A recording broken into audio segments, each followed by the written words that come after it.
Welcome to Firmus Advisory Doing Business in Ghana series. This series provides insights and navigates the journey to setting up in Ghana. Kindly subscribe to the channel and turn on the post notification to receive an alert anytime we upload. You can find us at where you get your regular podcast. Hello, welcome to another edition of Ghana Business Now. My name is Edem Seshie, partner at Firmus Advisory. Today we'll be focusing on the beverage market. It's going to be a four episode edition of the Beverage Report that Firmus Advisory recently launched. Fortunately for me, I have the honor of having a discussion with the lady who was behind the team that put it together. Welcome, Anita. Thank you very much, Edem. Thanks for having me. So somewhere in December 2017, it was getting to Christmas and I went to buy drinks for the house. At the depot, it was a Guinness depot. So at the Guinness depot, I had the opportunity of meeting one of their sales managers who was visiting the various depots. And he said something that struck my mind then. 3 days to him visiting, he remembers very well that a certain number of volume of drinks was sent to that particular depot. But on getting to that depot that day, he realized that most of it was finished and all. So he was quite amazed and he kept asking himself, do Ghanaians consume that much? Do we consume that much alcohol? Actually, I think we do. For the size of our economy, I think we do. Actually, in 2019, we consumed about 2.3 million or billion bottles of beverages. Now this one was across both alcohol and non-alcohol, and in 2020 we actually upped the game by consuming about 2.387 billion. This is the time of COVID where global supply chain is messed up, and so production levels are not as high as they used to, and yet we consume that much. So Ghanaians actually do consume a lot of beverages, and as a matter of fact, you would find the average Ghanaian consuming about 3 to 5 times a week of any type of beverage of their choice. And in terms of the market size, we would estimate that the Ghanaian beverage market is about 3.85 billion Ghana cedis. That's quite significant. It's very close to the size of the vehicles market, which is one of the dominant imports that we have in Ghana now. So looking at it, which of the two dominate the market? Do we have a lot of imported products or local products in the market? Well, we interestingly and very good for Ghanaian businesses, we have the local market dominating, and it's such a big dominance. About 92% of production can be attributed to domestic production, whilst just about 8% are imported beverages. Yes, so the Ghanaian market dominates. And when you look at the two types of beverages that are being produced, the non-alcoholic and the alcoholic beverages, you see that about the alcoholic beverage just constitutes about 23% of the market size, whilst non-alcoholic constitutes about 77% of the market size. So there's a local dominance, and then we also see that non-alcoholic beverages actually do dominate the market. That's interesting. I assume with all these local dominance and there is a value chain that exists. Take us through the Ghanaian value chain? Yeah.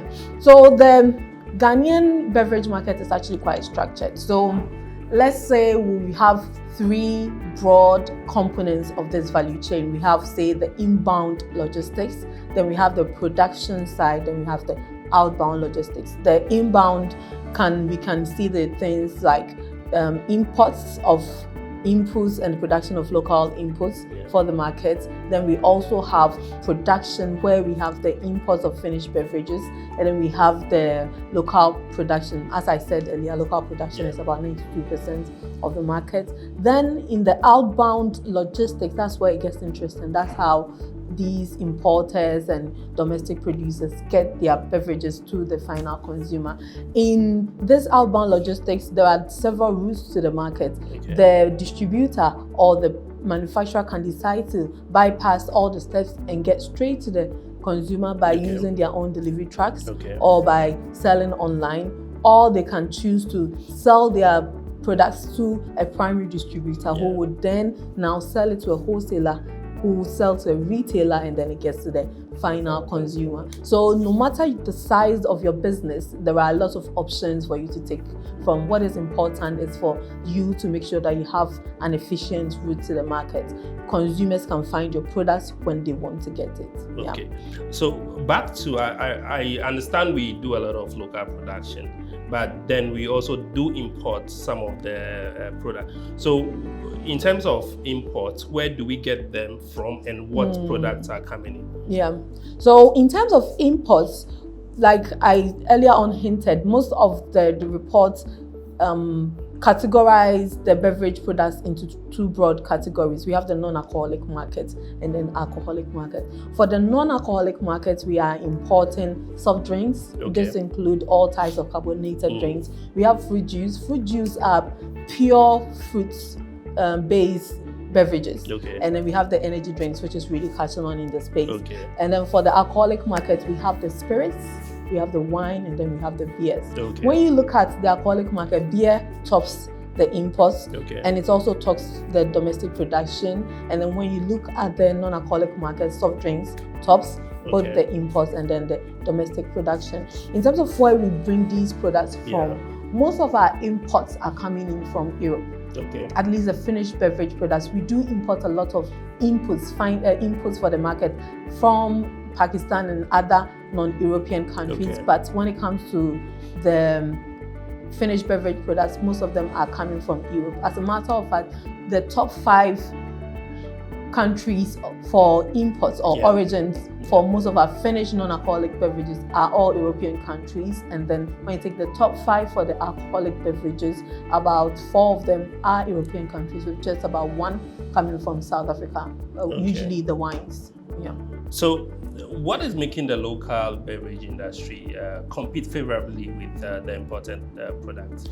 Well, I know that you mentioned your story starting from 2017. Exactly, I also have another story. Okay, tell me That's about like it. 3 decades old. Okay. 3 decades ago, you would see the likes of large global brands that were being produced locally, like the Coca-Colas, the Guinness, dominating the market. You know, but now Ghanaians or consumers in Ghana have become very accommodating of local brands, and they are also very adventurous. They want to explore the market, they want to test new products. A lot of them are looking for flavor, variety, and as a result of that, it has created a lot of room for Ghanaian companies or indigenous businesses to come in, and also for new entrants. And I would say that the Ghanaian or the domestic production side has really taken advantage of this consumer trade to introduce new products, and that is causing the local dominance. Okay, that's interesting to know. So what's your prediction for the future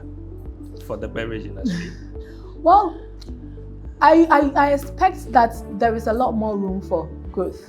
I mean, on average, about 1 to 3 bottles of drinks are being consumed by each consumer in a week, and we expect that this would actually increase. Well, we anticipate growth in general income levels of people, and as that happens, their spending power increases, and so we expect that the portions of their budget for beverages will also increase. And then we expect that there will be a wider nationwide increase in consumption for beverages.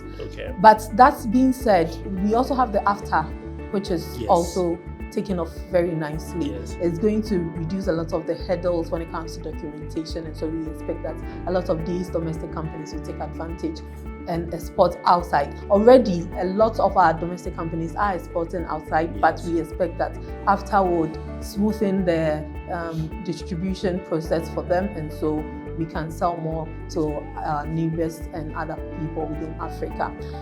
That being said, we also anticipate that a lot of the local beverages that we consume on the low side, you know, we have the Sobolo, the Lamujin, you know, fresh juice and all of that. We anticipate that there'll be some standardization in its production, which will make it possible for consumers to easily access these products, and as a result also enable us to export our local delicacies to other places within Africa.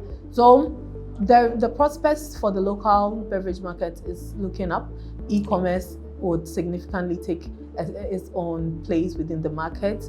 We see that a lot of these local domestic or indigenous brands that are gaining a lot of weight within the market could get some sort of investment from outside or even from within Ghana in order to boost their production and also extend their distribution to other parts of the country. Okay. So the prospects are high for the local market. Okay. So I'll end with another story that experience I had. So I was in Nigeria trying to understand their retail space. Was trying to see where what drinks are doing very well in the market. Fortunately for me, I had a driver and he was taking me around and he was like, Mr. Edem, that drink from Ghana. I was like, what drink from Ghana? And funny enough, he was referring to Alomo bitters. Oh, wow. So Ghana's export to the world. Yes. Thank you again for joining us for this edition. The second episode will look at consumption patterns in the value chain.